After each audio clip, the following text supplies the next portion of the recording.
Hi అండి, welcome to my channel Vijayashanti official.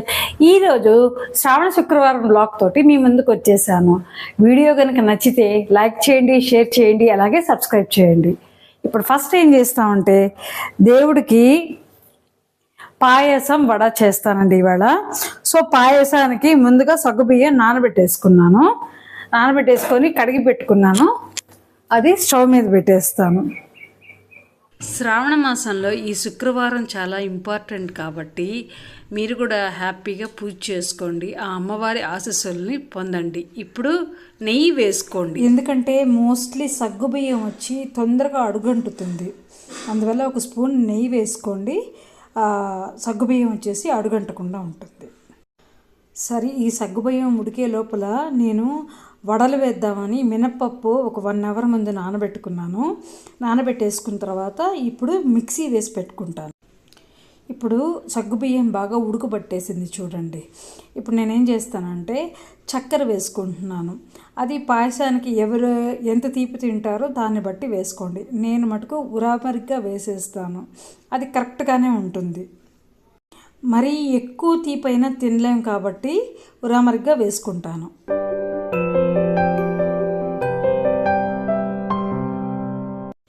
నేను రెడీమేడ్గా ఏలకలు కొంచెం చక్కెర వేసి పొడి చేసి పెట్టుకుంటాను. ఇప్పుడు అది ఈ పాయసంలో వేసాను అనమాట. మామూలుగా పచ్చకర్పూరం వేస్తాను, పచ్చకర్పూరం లేదు, అందువల్ల ఏలక్కల పొడి వేసేసాను. చూడండి ముత్యాలుగా ఎలా ఉడికిపోయిందో, బాగా అడుగంటకుండా ఎంత బాగా వచ్చిందో చూడండి. మినప్పప్పు మిక్సీకి వేసేసుకున్నాను. ఇంక ఇప్పుడు నెక్స్ట్ వడలు వేసుకోవడమే. ఇప్పుడు వడలు వేసుకోవడానికి ఒక స్టవ్ మీద నూనె పెట్టాను. ఆ నూనె కాగే లోపల నెక్స్ట్ బర్నర్లో ఇట్లా జీడిపప్పు నెయ్యిలో వేయించేసుకొని ఆ సగ్గుబియ్యంలో వేసేసాను. వెంటనే ద్రాక్ష కూడా తీసుకొని వేయించేసి ఆ సగ్గుబియ్యంలో వేసేసాక మా కాచి పెట్టుకున్న పాలు ఉంటాయి కదా, అవి వేసేసుకున్నాను. ఇప్పుడు వేడి పాయసం రెడీ అండి. కొంచెం చల్లార్చుకొని కొంచెం గిన్నెలో తీసుకొని చల్లార్చుకొని ఇంకా దేవుడికి నైవేద్యం పెట్టుకోవడం. మనం హ్యాపీగా ఉండాలంటే ఫార్ములా ఒకటేనండి, అందరూ బాగుండాలి, అందులో మనం కూడా ఉండాలి. సర్వే జన సుఖినో భవంతు అనుకోవడమే. ఇప్పుడు వేడి పాయసం రెడీ. నెక్స్ట్ ఏంటంటే వడలు. చూడండి, వడలు కాల్చేస్తున్నాను. ఇంకా వడలు అయిపోగానే పులిహోర కూడా కలిపేసుకోవాలి. పులిహోర కలిపేసుకున్న తర్వాత దేవుడికి నైవేద్యం పెట్టుకోవడమే.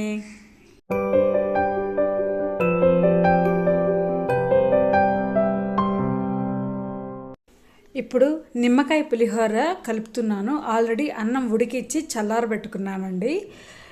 నెక్స్ట్ వచ్చేసి తిరగమాతకి ఏమేమి వేసుకున్నానంటే మామూలుగా ఆవాలు, వేరుశనగపప్పు, తినే శనగపప్పు, నిమ్మకాయ, ఉప్పు, ఇంగువ, కరేపాకు ఇవన్నీ వేసేసుకొని వేయించేసుకొని పులిహోరకి కలిపేసుకుంటున్నాను.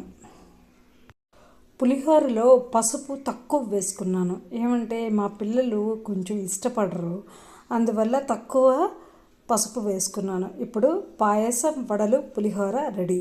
దేవుడికి నైవేద్యం పెట్టేసుకోవడమే. వీడియో కనుక నచ్చితే లైక్ చేయండి, షేర్ చేయండి, సబ్స్క్రైబ్ చేయండి. ఇంకో వీడియోతో మీ ముందుకు వచ్చేస్తాను. అంతవరకు బాయ్. Thanks for watching.